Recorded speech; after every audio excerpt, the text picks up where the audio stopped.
All right, guys, we're going to start the program here shortly. Take a look at the screen for today's headlines. One of the headlines, did the Crackle Barrel logo make the rundown? I don't believe it did. Maybe you do and you can do this in post-production, add it as the lead headline. And then just don't put it in the rundown now, but just put a lower third up on screen. I do want to talk about this, and the headline can be Crackle Barrel rebrands, faces big time backlash. You chuckled. Is it because of the name Cracker Barrel? Just because of how you pronounced it. How did I pronounce? Faces big time what? Cracker Barrel? Crackle Barrel? Cracker Barrel? Crackle Barrel. Cracker Barrel rebrands, faces big time backlash. And you don't have to put that on the rundown, but put that on screen so people know what we're talking about at first. And then in post-production, when you produce the show, put that in the lead slot of the headlines. Right. Post-production, please. Is this an example of go woke, go broke, viewers and listeners, the Crackle Barrel rebrand? And then I will try to tie it to Charlottesville with rebrands of significant that have transpired in the Charlottesville area. We've seen one in very visibly with Quality Pie rebranding as Bar Tomas. Mm-hmm. So that was a complete rebrand. We've seen other rebrands happen with West Main Restaurant rebranding Tavern and Grocery, rebranding as Tavern and Grocery in Lost Saint. And our firm intimately was a part of that rebrand with the strategy, design, and execution of the rebrand from West Main to Tavern and Grocery in Lost Saint. What are other rebrands of significance in the Charlottesville area? That could be a good lower third to have. And maybe put that in the second slot. We can transition from the Crackle Barrel rebrand to other rebrands of significance in the Charlottesville area. Viewers and listeners, help us come up with rebrands of significance in the Charlottesville area. How about JWC to Virginia Eagle? That's a rebrand of significance. Bill McChesney calls the Cracker Barrel rebrand Bud Light 2.0, an ode to Bud Light that went against its base by politicizing some of its brand and its messaging. All right, we'll rock and roll here. Today's should be a good show with these ideas we've kind of come up with on the fly that literally came to us as the mics were going hot. All right, we can rock and roll. Judah Wickhauer, are we live on YouTube? Yes. Judah. I'm singing your name while the mics are on.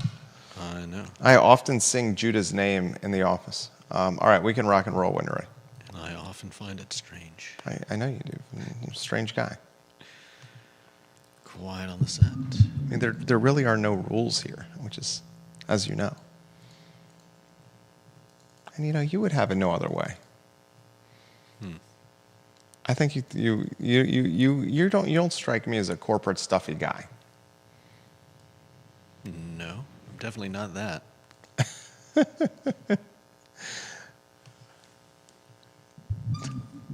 Definitely not that. Welcome to the I Love CVille show. My name is Jerry Miller. Thank you kindly for joining us on the I Love CVille network and its flagship show. We are located in our building, the Macklin Building on Market Street. We do a number of things out of this office and with our firm. We're most known for this I Love CVille brand because of the consistency of the content we create across all social media and podcasting platforms, across all platforms. The I Love CVille brand has the second largest following of any in Central Virginia. UVA is number one, and then it's us. We're talking reach across all platforms. And we're able to utilize that reach and that influence for a number of things. We do it for keeping our 24 rental properties full. And we do a really good job of that. We do that with business and deal brokerage.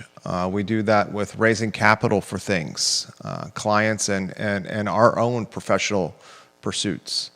We do that, we utilize that influence and that reach with helping clients get awareness and driving incremental revenue, finding more eyeballs and customers. I like what we do. It's creative, it's different, it's problem solving, and good gosh, I learned so much. One day we could be touring in an 8-story building and kicking the tires on it. And the next day we could be helping a small business owner come to market with an omni experiential business model where he has had trouble finding a location for it for an extended period of time. And then the next day we could be, playing racket sports and talking about the political and economic climate from a macro standpoint and how it could trickle down to Charlottesville. Like, here's a good question for you. With the Fed looking like, it's all over the financial news right now, looking like September cut is really realistic and more cuts later this year are likely. How will Fed rate cuts impact the Charlottesville economy and its market and this supply chain that we call real estate? Goodness gracious. If rates start falling, and ladies and gentlemen, we know mortgage rates mortgage rates closely track the 10-year treasury yields. If rates start falling and we start seeing a point or more in savings in the next 6 to 9 months, what's that do to the economy and the real estate market that's really throttled right now from an inventory standpoint? Inventory is so pinched. It seems like the residential real estate market has really quicksand itself. It's slow moving. How will a change in rates impact that market? A lot I want to cover. I'm going to ask you, the viewer and listener, this question. Have you been following the rebranding of Cracker Barrel? The Cracker Barrel Old Country Store is a publicly traded company, this restaurant. And goodness gracious, its stock is so volatile right now. It's like the Loch Ness Monster or Big Bad Wolf at Busch Gardens. Just an up and down roller coaster ride, its stock chart. And Cracker Barrel has a rich history of country hospitality. I would say that's very fair. A rich history of country hospitality. But its CEO and its C-suite team have decided to take an institutional Southern brand, Cracker Barrel, and its tagline, Old Country Store, and its branding elements, an old guy perched on a rocker with his elbow on a barrel. Mm-hmm. And remove it all together. The Old Country Store tagline is gone, and if you look at the logo, the old timer who's having a good sit on a rocker with his elbow on a barrel have been taken away from the brand. And the C-suite of Cracker Barrel has said, goodness gracious, we want to depoliticize our brand. We want to appeal to customers in a different way that's not just breakfast, try to revitalize and uplift the logo. Depending on who you talk to, they got a different reason for the rebrand. We'll talk about that with Judo. We'll talk about it with you, the viewer and listener. I want to ask you what you make of this. Why change an icon? Or is that part of being leadership, huffing new life into a business to keep it heading in the right direction as the political and economic climate changes on an everyday basis? And then I'm going to transition the rebranding of Cracker Barrel to Charlottesville and Central Virginia. I'm going to ask you, the viewer and listener, speaking of rebranding and branding transition, which local businesses have rebranded and transitioned well or transitioned poorly? One that's rebranded and transitioned very well is alcohol distributor J.W. Sieg, who is now known as Virginia Eagle Distributing. Man, did their branding transition perform admirably. A distributor that was owned and operated by an established family locally, very wealthy family, the Sieg family, is now known as Virginia Eagle, and from a distribution standpoint, the most market share locally. Scott Warner and Keith Clark and some of these guys at Virginia Eagle, just local icons, guys that you'll see around restaurants and just outgoing, charismatic fellas. I'd say that transition's gone well. Another transition, rebranding, refresh that's gone really well is one we were actively a part of, our firm, and some of the counsel and consultation we provide. A client of ours who owns a number of restaurants locally, Andy McClure, who is the second most prolific restaurant owner locally. I think our other client, Kid Ashy, who might be watching the program right now, is now the most prolific restaurant owner in Charlottesville and Albemarle County. And we help her, and it's her news to break and get out there, but we helped Kit and her team broker the purchase of another restaurant that will soon open in another strategic location. We've helped with 2 acquisitions and 2 broker deals in her empire. But number 2, from a volume standpoint, or from a noteworthy standpoint, especially since Wilson Ritchie has passed away, the late great Wilson Ritchie, is Andy McClure. And Andy McClure, who's most known for Citizen Burger Bar, he at one time owned, the Biltmore, that's now Ellie's Country Club. He owned 3 in Jabberwocky, which is now like a student union on the UVA corner. He owned West Main Restaurant. He opened Citizen Burger Bar. We helped him with the launch of Citizen Burger Bar down to the design of the logo. And he approached us, Andy, about West Main and rebranding the institutional watering hole West Main, which was a locals pub, almost a dive bar, but a beloved pub, West Main, that used to be Awful Arthur's. And he said, I want to uplift it. I want to raise its perception, its brand. I want to elevate it.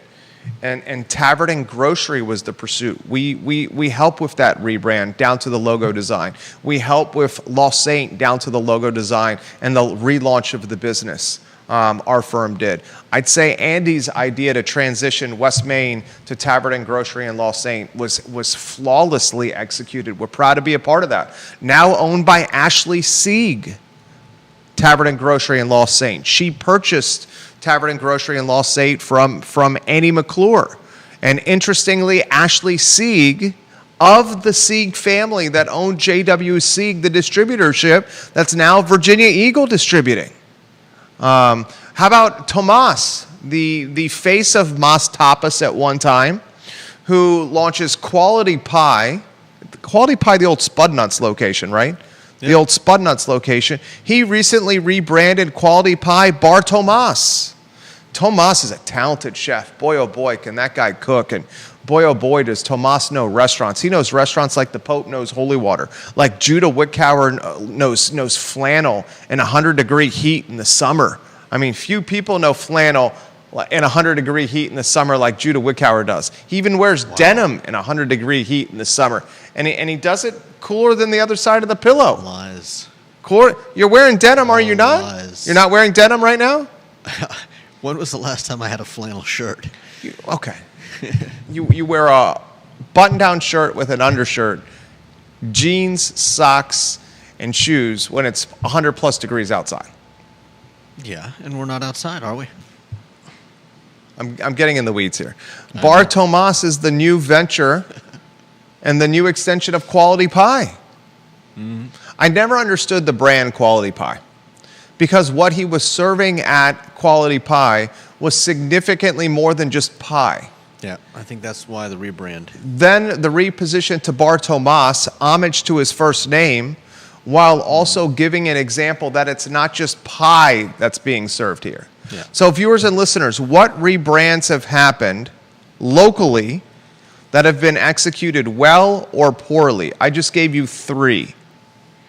J.W. Sieg to Virginia Eagle, West Main Restaurant to Tavern and Grocery with the Speakeasy Lost Saint in the basement, and Quality Pie rebranded to Bar Tomas.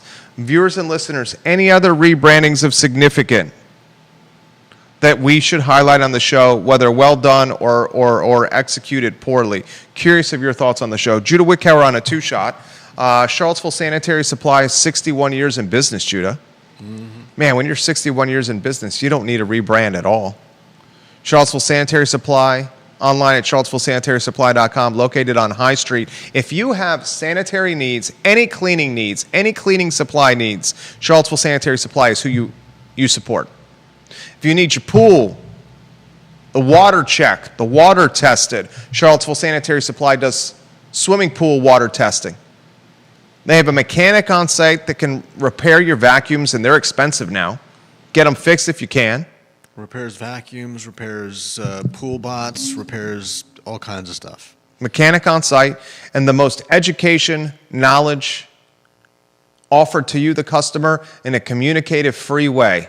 These guys know what's up. 61 years in business, 5 generations in Albemarle County, and business owners that are 3 generations strong, Charlottesville Sanitary Supply. I mentioned 4 rebrandings, actually. I think 3 that have been done flawlessly. J.W. Sieg to Virginia Eagle. Was that a company change, or did they just change their logo? I think it was tied. It was tied to the exit of the owner. Mm-hmm. The owner, the Sieg family, looking to grow the brand, exiting, and Keith and Scott Warner and the Virginia Eagle team that watches this program routinely offer some insight here if you don't mind. But the Sieg family, I believe, sold either the majority stake, the entire stake, or a controlling position in the company, and then it became Virginia Eagle. Yeah, so that's a rebrand, a clear refresh rebrand. Another example was West Main becoming Tavern and Grocery up top, and Lost Saint, the Speakeasy. Another example was Quality Pie rebranding to Bar Tomas. I think all those 3 have been done extremely well. And I think one that was not done very well was rebranding the Biltmore to Ellie's Country Club. And that's just my personal take. Yeah. That's just my personal take. And why we're talking about this is Cracker Barrel. Put the 2 lower thirds that I suggested to put on screen. Mm-hmm. Have you seen the national news, ladies and gentlemen, that Cracker Barrel, the beloved country store that is institutional in its brand equity for Southern country hospitality, has chosen a different approach to its brand and its image, completely gutted it from my standpoint. They removed the tagline Old Country Store. That's a thing of the past. Mm-hmm. They changed the font, and then they changed elements of the logo, specifically the old guy sitting on a rocking chair with his elbow perched on a barrel. Yeah. I think a lot of this story is buried and obscured by talk about the logo, because I think that's definitely part of it. But their refresh is a lot more than just their logo. Yeah, it's changing hours of operation. It's changing menus served. I believe now selling booze. Yeah, they're going to sell booze. They've changed their interiors for a more modern look. Yeah. So saying that the backlash is all about the logo changes is a little bit disingenuous. Not that What's disingenuous? I disagree completely with you. The backlash to the logo change is tangible and palpable. It's not disingenuous. But part of that backlash is also a part of the restaurant and dining experience changing. Yeah. And you would say that center-aisled and or right-wing consumers that are now saying go woke, go broke, and making reference to Bud Light, for example. Yeah. I think Target or Walmart got stuck up on this as well. Many clear examples of going woke, going broke that are out there now. But I apologize for interrupting you. Go ahead. I just think that the drop in their stock price, all that, to say that it's simply because of a logo change is missing the mark on a lot of the much larger changes that they've made, including what we've talked about. I believe I heard that they're changing their music selection, less country and Christian music, and so there's the backlash is not just because I don't think their new logo is woke. I don't think there's anything really wrong with it. You don't think it's not great, Viewers There and was no listeners, reason to viewers and to change listeners, it? let us know your thoughts and put them in the feed.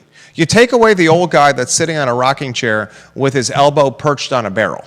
Yeah, that's not woke to remove him. You I take think away it's- the I think old it's country store foolish. tagline, Yeah. and you make the logo, I would say, run-of-the-mill, borderline generic, Yeah. It's and fairly taking away generic its now. its charm and its nostalgia. Yeah. And you don't think this strategy is at all backed in political neutrality with its refresh or rebrand? Backed in. You don't think this rebrand, Judah, in any capacity, is rooted in a political neutrality analysis or thinking? You think they're trying to be more neutral by removing an old guy from their logo? Potentially. You But if- don't think that? I mean, I respectfully, I will agree to disagree with you on that. I'll hear you out. But you don't think that in this rebrand and refresh with Crackle Barrel, that they thought taking out the old timer sitting on a rocking chair with his elbow perched on a barrel, when the name of the restaurant is Cracker? So you're saying you're saying the cracker is for the white guy? Gee, are we living in today's world? Of course, that's what I'm. You You don't think think that's how they named the?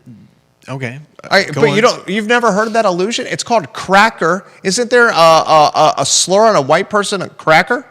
Yeah. And so it would seem to me that some folks associate the brand with a barrel of crackers. Association is not the same thing as the reason why they named it that. Yeah, you're 100% right. But associations go a long way, do they not? Sure. So if the brand is cracker, a white slur, and barrel, meaning whether associated, meaning whether straight up or associated, a barrel collection full of of crackers, and then they remove the white guy that's on a rocking chair with his elbow on a barrel. You don't think there's strategy with that? I mean, come on, you've worked in this industry a long time. I don't doubt that they wanted to, maybe just, take away some of that association and just leave the name. But if they had changed nothing else but the logo, I don't think there would have been even a fraction of the backlash that the rest of their changes have brought. What's odd to me is the Cracker Barrel locations are strategically positioned in the South. They're southern positions. Okay. This is, from my standpoint, not understanding your audience and your consumer, and it brings back memories for me of Bud Light, Anheuser-Busch InBev, and the backlash they face with the Bud Light collaboration in 2023 with social influencer Dylan Mulvaney, who is transgender. And the Bud Light consumers were floored, flabbergasted, angered when Anheuser-Busch used a flag-carrying LGBTQ activist and proponent as the endorser or as the face of the Bud Light brand in advertising campaigns. And my commentary here is not about LGBTQ. Do whatever you want. I support anybody, okay? Do whatever you want.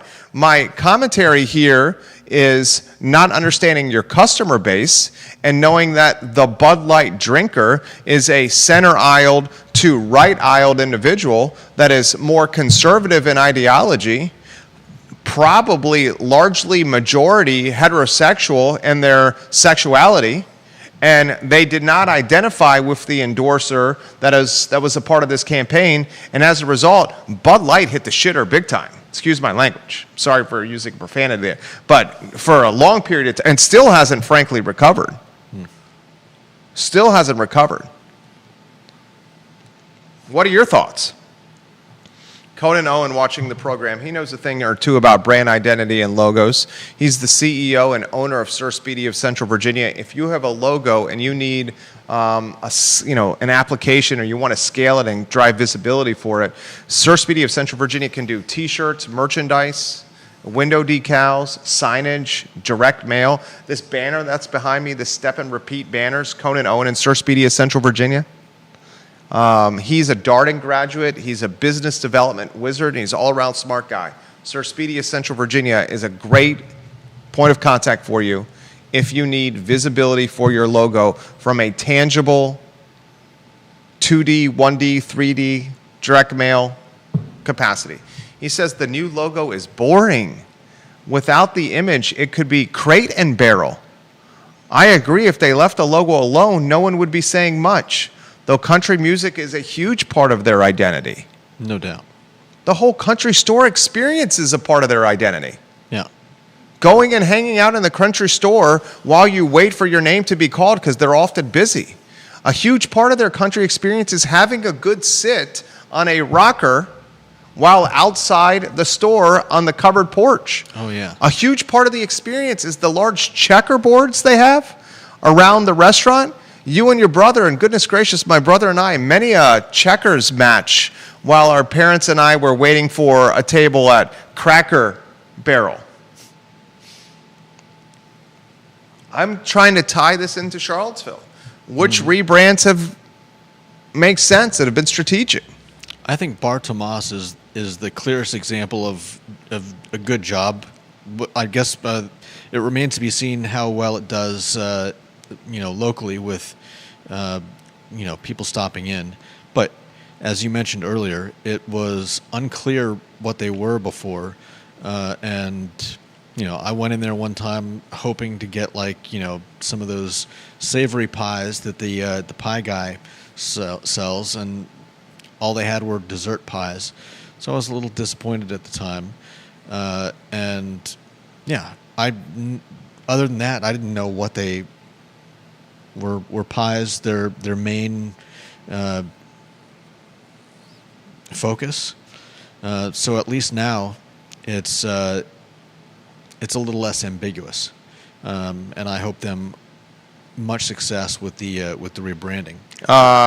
Bill McChesney says, don't forget that golf tee game that they have on the tables, where you have the tees on a wooden block that has holes pegged in them, and you're competing against somebody, or you're competing against yourself, and your game plan is to just have one tee that's left on the wooden block that's pegged with holes. Love that game. Well said, Bill McChesney. And he says in the old country store you bought your crackers from bulk barrels, not in neatly packaged boxes like saltines are today. Sit around the stove and whittle and chew the fat. Have a good sit. James Watson, I respect his opinion tremendously. He has this, James's photo on screen. You will see the best rebranding is not from a business in our area, but it is the new Charlottesville Middle School, transitioning from Buford. So far, the building is absolutely beautiful. State-of-the-art classroom facilities, brand, new gym, climbing wall, engineering, labs, and plenty of light. And still under construction. James Watson. Love James Watson. Buford Middle School is now Charlottesville Middle School.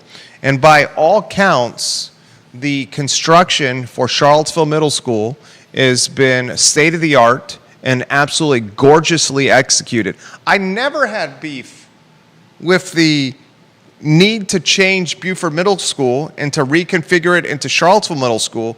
My beef with this project was A, the price tag, B, how long it took to execute, and C, that they crapped on the West Main Streetscape project, shut it down, to reposition dollars to this school rebranding.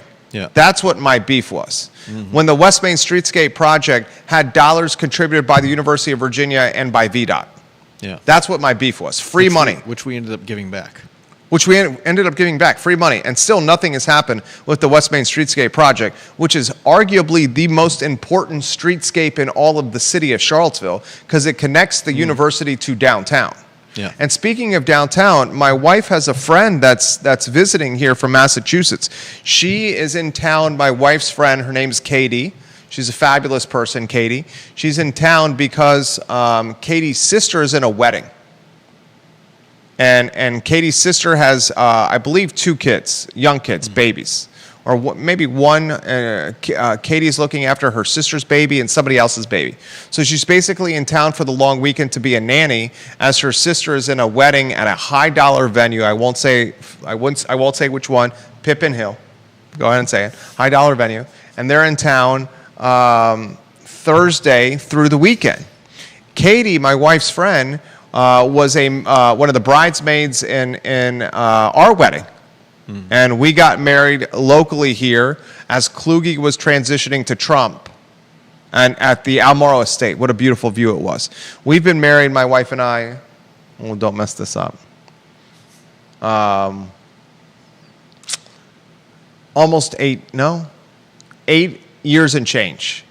And Katie says this last night as we're hanging out. I'm drinking beers. The ladies are drinking wine at the house. Goodness gracious, I went downtown. I remember the downtown mall when I was here for your wedding, Jerry.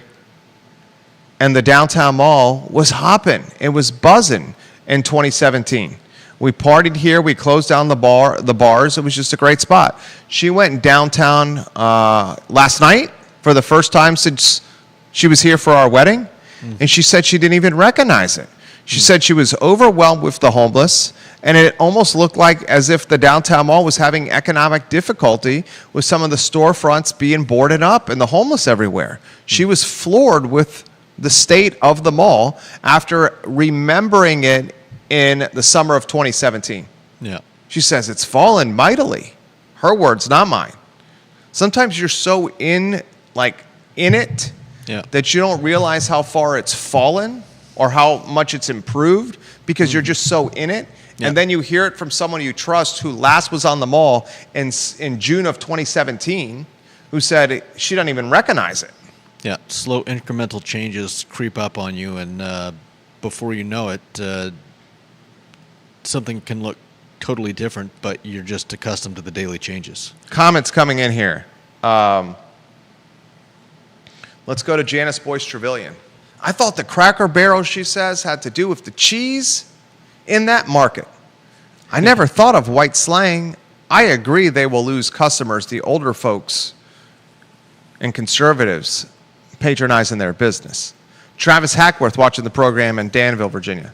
Huge difference between updating and just crapping all over your customer base.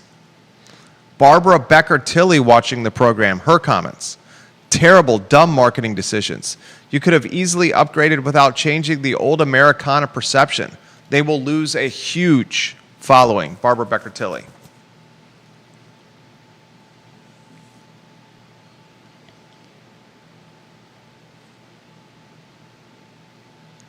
Bill McChesney watching the program. He says the Lewis, Clark, and Sacagawea statue still sits in an intersection that has been talked about for years. VDOT is currently putting out public inquiries and feedback for it. Where is it? I thought the Lewis and Clark Sacagawea statue was taken down. Am I wrong? It is. It's gone. All that's left is the plinth that it was on. Sorry. Okay, I apologize. He says the Lewis, Clark, and Sacagawea statue plinth still sits in an intersection that is talked about for years. VDOT is currently putting out public inquiries for feedback. Dude, this is the first time in my entire life I've heard the word plinth. I did not. So the plinth is what holds the statue? The base? Yeah. I did not know that. Bill McChesney and you just taught me a word for the first time. Plinth. It's great. It's genuinely telling you the truth. Did not know the word plinth. Now, if you ever use that word again, I have to attribute it to you. Surprised. I mean, the word plinth is not going to come up often in conversation. Probably not. The plinth of the Sacagawea Lewis and Clark statue is still there. Yeah, it's still there, and the statue's gone, and it's just another Charlottesvillism. Yeah, that is quintessential Charlottesvillism. Taking down the statue, but leaving the plinth and the entire area the same except for the statue. Yeah. Think about that. That is quintessential Charlottesville. Viewers and listeners, let us know your thoughts. Logan Wells Claylow, welcome to the broadcast. Viewers and listeners of all shapes, sizes, sexes, and skin colors watching the program right now, which we love that. We're We're a water cooler of conversation. John Blair, number 2 in the family. As someone in the business, I guess my question is this.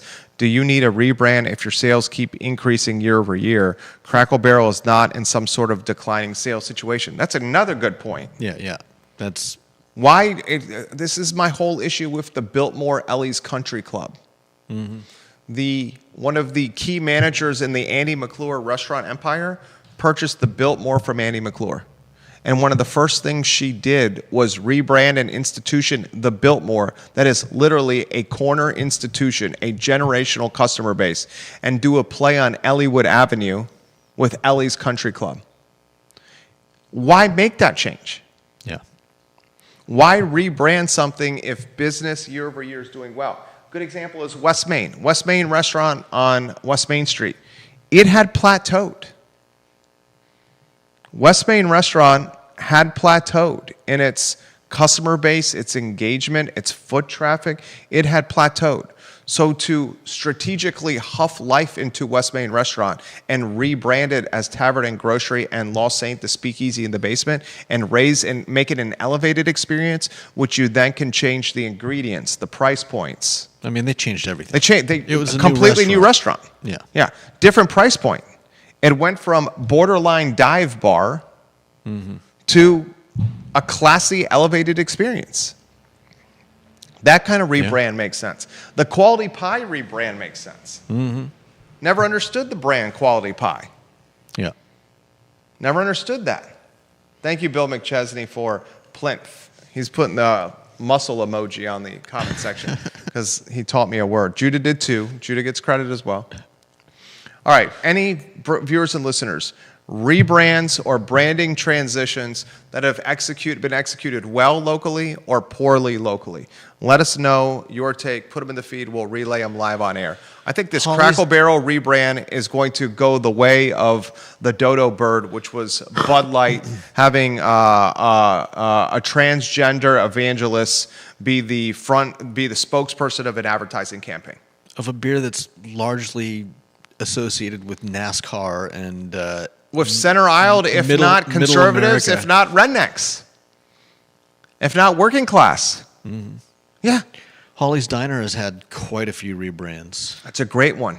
And used to be the Lunchbox, Holly's Diner. That's excellent, Judah. It was called the Lunchbox at one time, of client of ours at one time. Now Holly's Diner. So that's changed hands, but I believe the current owner has changed the name at least once, which I always found curious. If Erin King is watching this program, she's a key team member with the Feast Mary Mill Vineyard team. I've worked alongside Erin King for a long period of time. I watched her be a key team member at Commonwealth Sky Bar with Justin Butler, where they had a badass restaurant and were crushing it when Commonwealth Sky Bar was in its heyday. Erin King knows branding inside and out, and restaurant business inside and out. If you're watching, Erin, any insight you can put in on this, I would find extremely valuable. Holly's Diner, Tavern and Grocery, West Main. I've had many a drink with Erin King at West Main Restaurant. Holly's Diner is a good example, the lunchbox transition. Any other ones that come to mind? Ragged Mountain adds Ragged Mountain Running Shop to Ragged Mountain Running and Walking Shop. Not necessarily a rebrand, but they add walking in there as their customers age out of running to walking. Any other rebrands that come to mind, viewers and listeners? And if we don't have that answer now, we can table this discussion to another. Vanessa Parkhill, welcome to the broadcast. Print, radio, and television. Holly Foster and Henrico. She says, I don't care about that logo. I just go to enjoy the breakfast. And Marlene Jones says, Charlottesville Middle School has adopted the Charlottesville High School sports branding. Thank you, Marlene Jones. Bill McChesney says, now they've got Peyton Manning trying to bring Bud Light back to life. And he says, a plinth also applies to column bases and a block at the bottom of a piece of molding trim. Yeah. Bill McChesney. If he was here, I'd give that man a flying chest bump. Jeremy Wilson is watching in Eastern Tennessee. He says, trust me, here in Tennessee, The Crackle Barrel rebranding is backfiring in a huge way. He's watching in eastern Tennessee in Cookeville.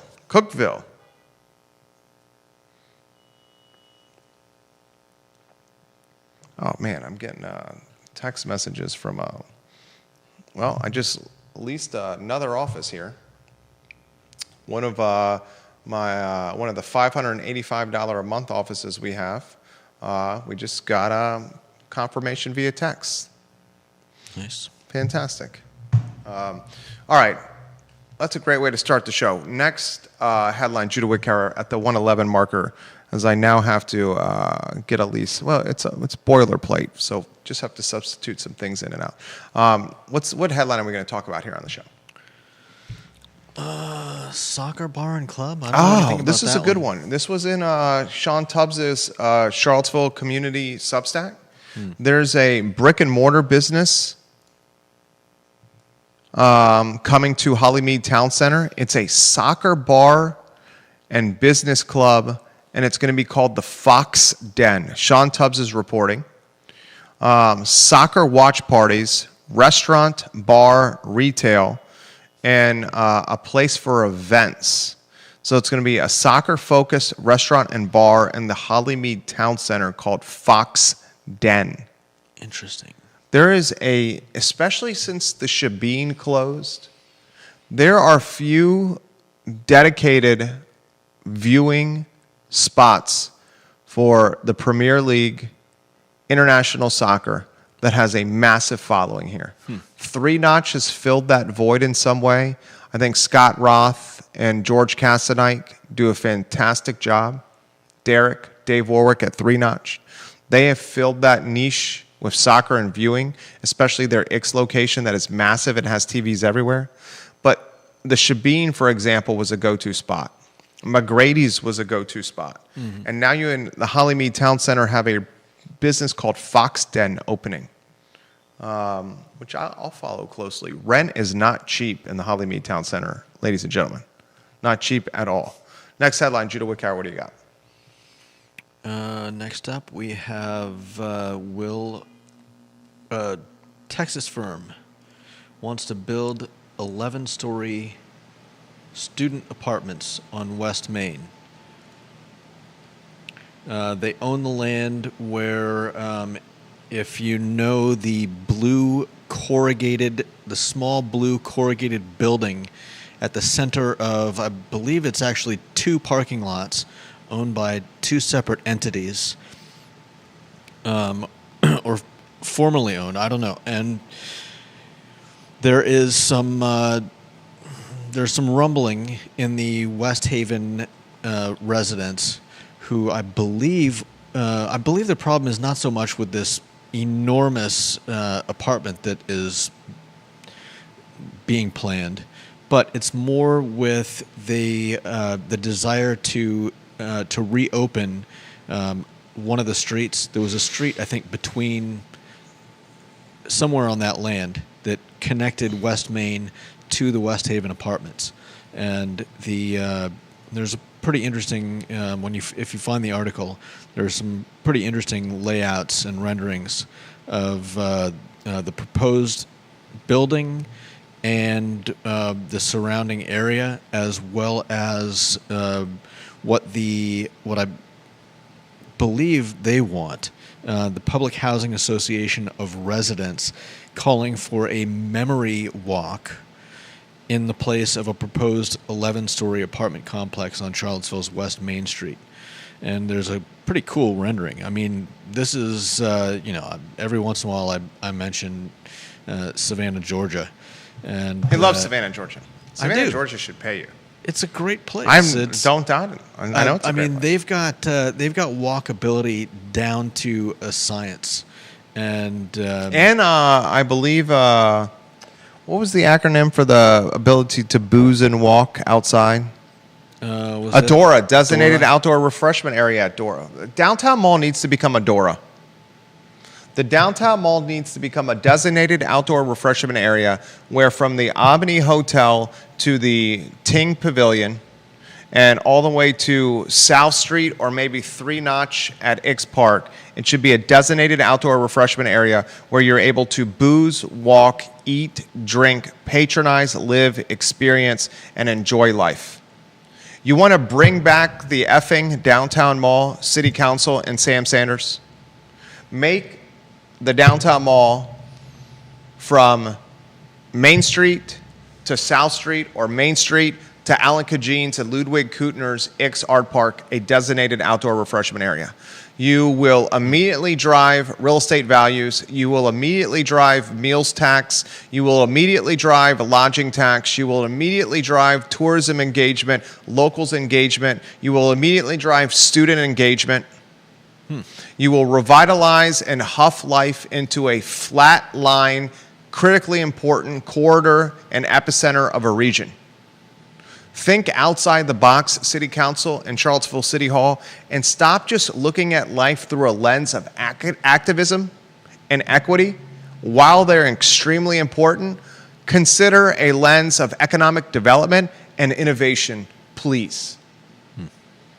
Because that is, from my standpoint, the expectation as a taxpayer. And all I've seen since post-COVID is lens, policy, and governance through activism and equity without considering economic development as well. And I find that to be... Short-sighted? Thank you. I was going to use some nastier language. Short-sighted. Short-sighted at best. How's that?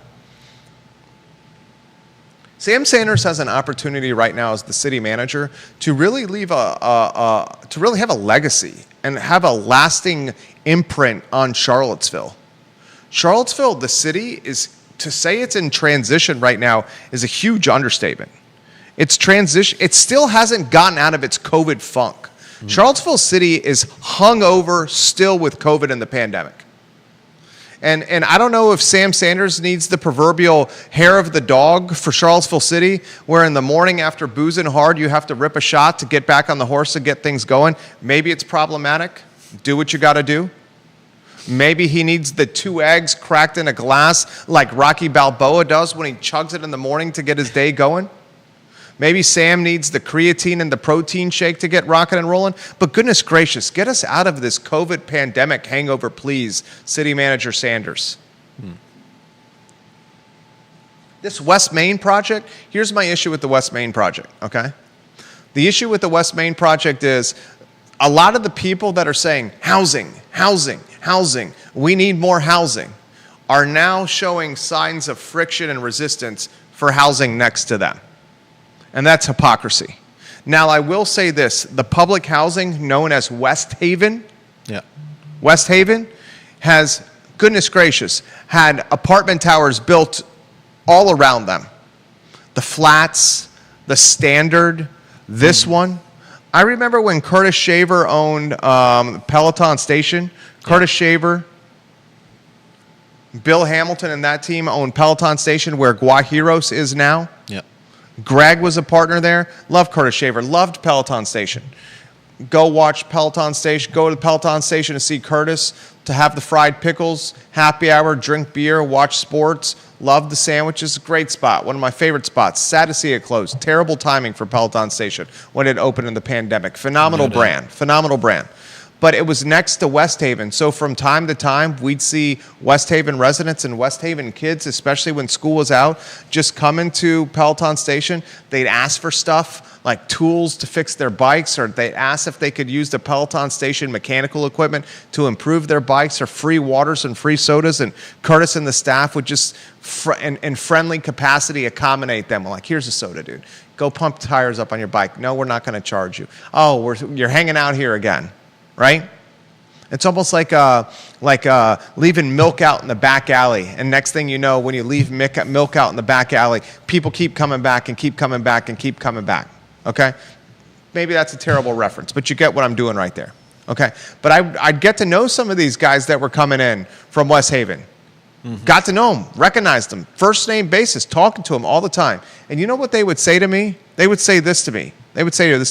You don't realize what it's like living in this public housing where these apartment towers that are $2,000, $3,000, $4,000 a month are towering over us.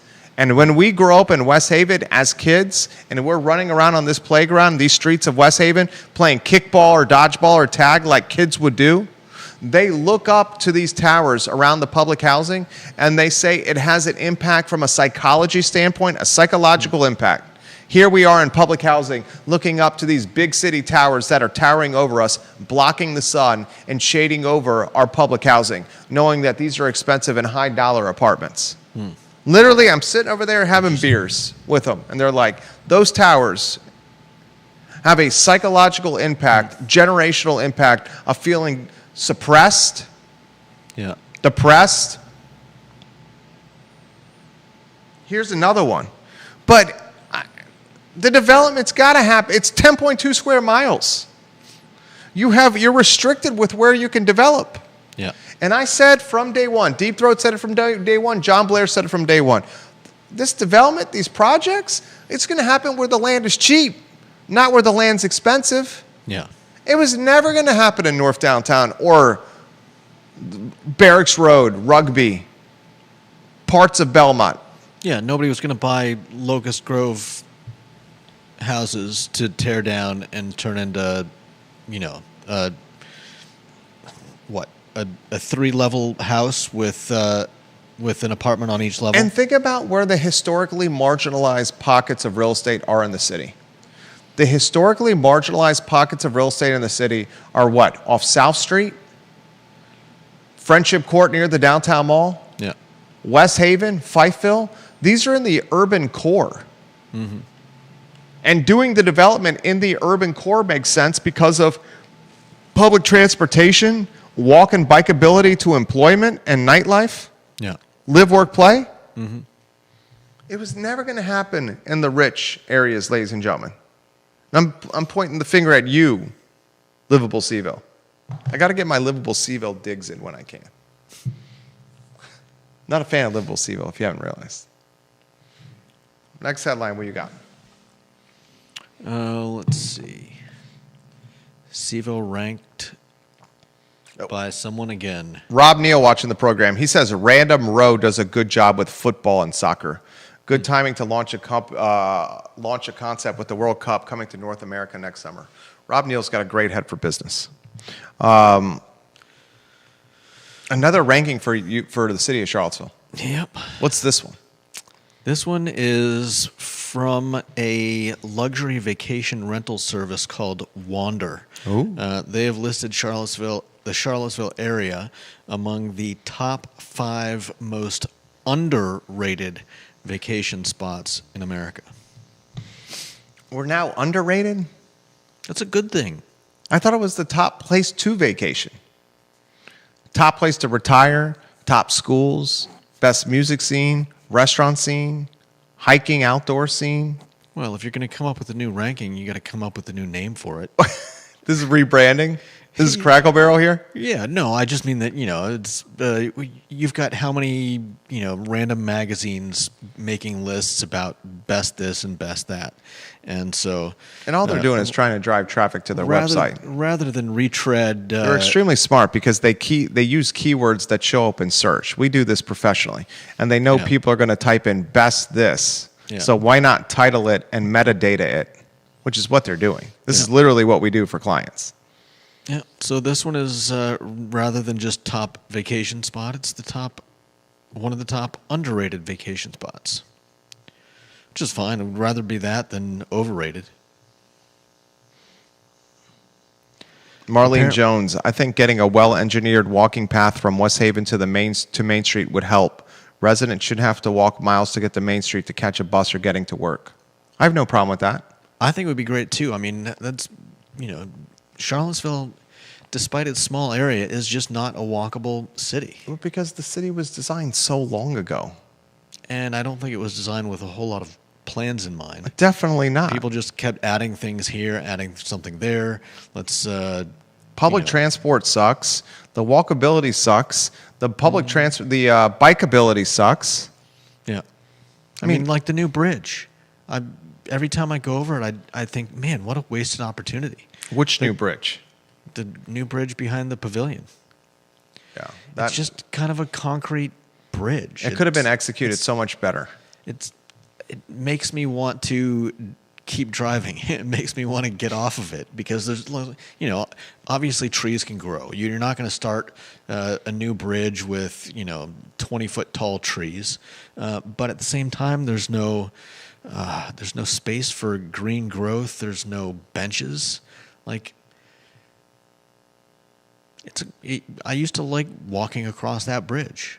It was nice looking out over the what is it, the Moen building, the LexisNexis. Just you get to walk over the train tracks, look down the tracks. You get to see what was Champion. There's a nice green lawn over there, and now it's just this concrete throughway to wherever else you're going. Top 5 underrated vacation spots, Charlottesville City, another ranking. Next headline, Judah Wickower, what do you got? I got about 4.5 minutes left here before I got to get this lease out. How will the rate cuts affect CVille real estate? All right, here's something to get started, okay? I try to take a macro headline and localize it to Charlottesville. Fed Chair Jerome Powell hinted at a possible interest rate cut in the very near future in his speech today. As you know or may not know, mortgage rates closely track the 10-year Treasury yields. These yields are sensitive to changes in the economy, including monetary policy decisions. If the Fed does an interest rate cut in September, there could be some implications on mortgage interest rates, whether that's refinancing and or, more importantly, jump-starting more inventory listed on the market. Many folks still have that COVID rate. Yeah. So as the delta or the spread between the COVID rate and today's rate narrows, those who secured the COVID rate are more likely to list their home because they have stacks and stacks of equity that they've earned and accumulated. So as that spread or delta between COVID rate and current rate gets closer, we should conceivably have more inventory listed. Furthermore, we should conceivably have more buying power because it's more affordable with a lower rate. Yeah. And if there's more inventory listed and buyers have more buying potential or power to cover monthly debt service, that should jumpstart a quicksand real estate market. Everyone's got a prediction.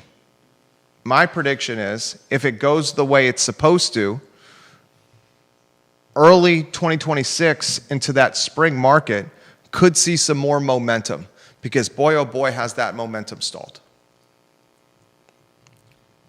And boy, oh boy, does the real estate market, and I'm not just talking agents, I'm talking lenders and inspectors and photographers. Boy, oh boy, are they chomping at the bit to get back on the stick. Yeah, no doubt. Next headline, what do you got? Let's see. We have Boy, oh boy. How many times have I said boy, oh boy? I'm turning into my father. I'm turning into my grandfather. Boy, oh boy. Boy, oh boy. Lickety split. I'm going to get to school uphill barefoot in the snow on time. And you, laddie, can't even make it to school on time on that whippersnapper bicycle of yours. What am I turning into? What's the next headline? The car charger company EVgo. This is your headline.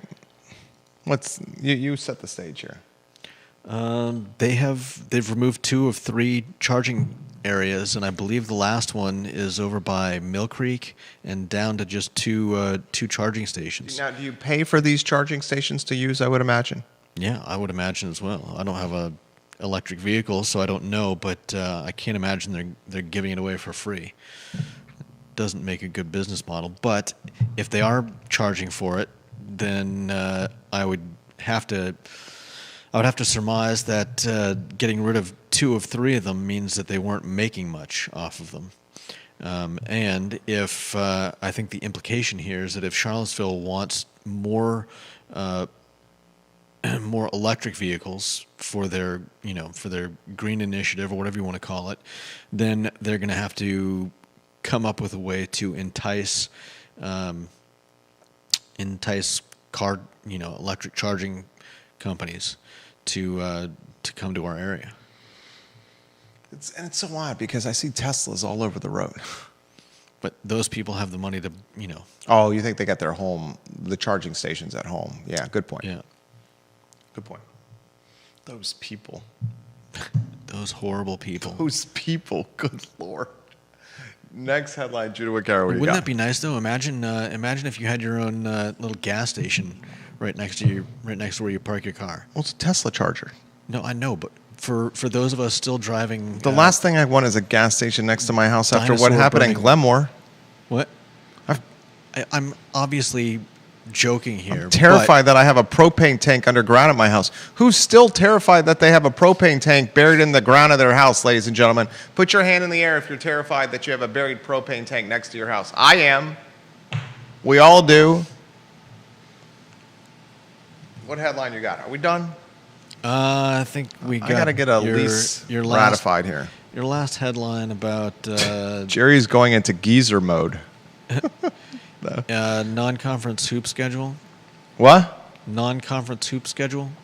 All right, this is, I'll spend 30 seconds on this. The University of Virginia has released its non-conference basketball schedule. JerryRatcliffe.com has fantastic reporting. Virginia Sports Hall of Famer Hootie Ratcliffe, JerryRatcliffe.com, Tuesdays at 10:15 a.m.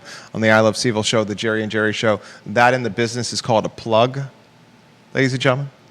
The Virginia men's basketball announced its 2025-2026 non-conference schedule, 13 games on that schedule, including 8 home games. The Cavaliers' non-conference home schedule is highlighted by a December 20th contest against former ACC rival Maryland at JPJ. The Hoos also host Rider, North Carolina Central, Hampton, Marshall, Queens, Maryland Eastern Shore, and American. That's such a crappy home non-conference schedule, except for Maryland. UVA battles Northwestern and Butler at the Greenbrier tip-off in West Virginia, and the Cavaliers play Dayton, Ohio State in neutral site contests. And then the Cavaliers travel to Texas for the ACC-SEC Challenge. Really out-of-conference schedule that lacks chutzpah and je ne sais quoi. This is where Judah gives me a zing for using je ne sais quoi. As I'll follow it with Crackle Barrel. What are the other words I mess up on? Throw them all together. Je ne sais quoi, Crackle Barrel. What else? I need to add that to. Oh, you have a list? What's on the list? I don't know if I actually have a list. Let me see. Let's do. Crackle Barrel. Let's see. Je ne sais quoi. Death Nail. Death Nail. That's a good one. Death Nail. Crackle. That's his. Barrel. The C-suite of Crackle Barrel death nailed its business model. Let's see. Oh yeah. Hit the nose on the head. The C-suite of Crackle Barrel did not hit the nose on the head. In fact, it death nailed its business model because it lacks je ne sais quoi. Oh wow. I mean, you're not saying je ne sais quoi wrong. It's just your usage is a little bit. And I still odd. don't know what you're talking about. But I do know what a plinth is. Percolate. Percolate. There's I'll percolate you, Sonny. There's no you. It's percolate. I'll percolate you, Sonny. How about, all right. I got to go to work. We got to go make some money. I need to go make some money. That's the Friday edition of the show. Judah Wickauer, yours truly, Jerry Miller. Thank you kindly for joining us. If you like the show, tell somebody about the show. Can you share it? Hit the like button. Tell us good job. We work hard for you. That's the only thing we ask in return. So long, friends.